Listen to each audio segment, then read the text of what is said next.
And now a look at sports here on 18 WJTS. The Jasper Reds picked up a 4-1 win over the South Bend Royals in the first pool play game of the NABF Regional in Fort Wayne. Reese Bauer, Nick Sandulo, Chris Hedinger, and Matthew Wright all had hits for the Reds. Bo Daves goes to 6-0 on the season by giving up just 6 hits while fanning 8. Carter Stamm went an inning and a third on the mound, striking out 4. The Reds are now 10-1 and played Prison City, Michigan and the Fort Wayne Jackers today. We'll have those results Monday.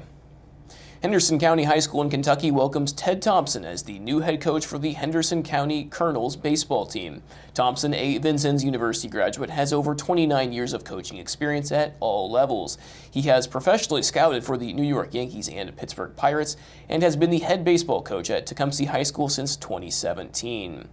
Not a whole lot of big league baseball action yesterday, but a couple of National League Central rivals were in action as the Cubs rattled off 14 hits in a 10-3 rout of the Redbirds at Busch.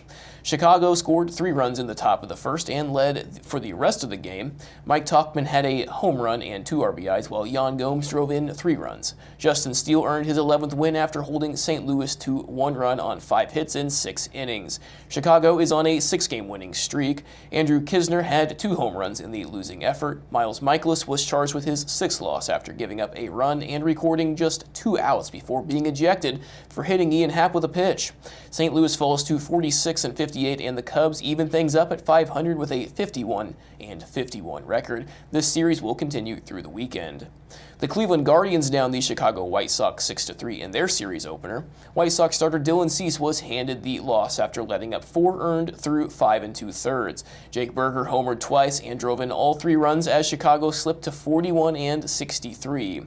Other MLB action today, the Reds head out to LA to face the Dodgers. The Reds sit a game and a half back of Milwaukee in the National League Central. Well, the relationship between the Colts and Jonathan Taylor is souring. Team owner Jim Irsay recently shared his thoughts on the NFL running back contract situation, tweeting that agents are selling, quote, bad faith. The agent for Colts running back Jonathan Taylor was quick to respond, writing, "Bad faith is not paying your top offensive player." He followed that up by responding to a tweet that hopes the relationship can be fixed by saying, "I doubt it."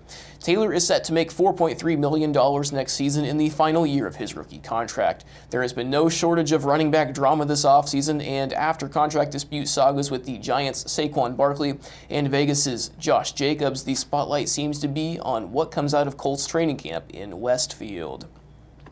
Colorado is officially heading back to the Big 12. The school announced on Thursday its board members approved the transition, which will take place at the start of the 2024 to 2025 season. Colorado also avoids paying an exit fee as the current Pac-12 television deal expires at the end of this season. The Pac-12 is already losing USC and UCLA to the Big 10 next season. The Buffaloes were originally part of the Big 12 starting in 1996 before leaving for the Pac-12 in 2010. The school hired NFL agent Deion Sanders to coach its football team back in December. The Bengals are dealing with a potential major injury to their star quarterback. Joe Burrow was carted off the field during yesterday's practice with a calf strain. Burrow reportedly went down on a scramble at the end of a training drill, and Burrow missed time during last year's training camp with a ruptured appendix and was sidelined in the summer of 2021 after recovering from knee surgery. Stay tuned. WJTS Inform with Kathy Bachman from the Du Bois County Museum is next.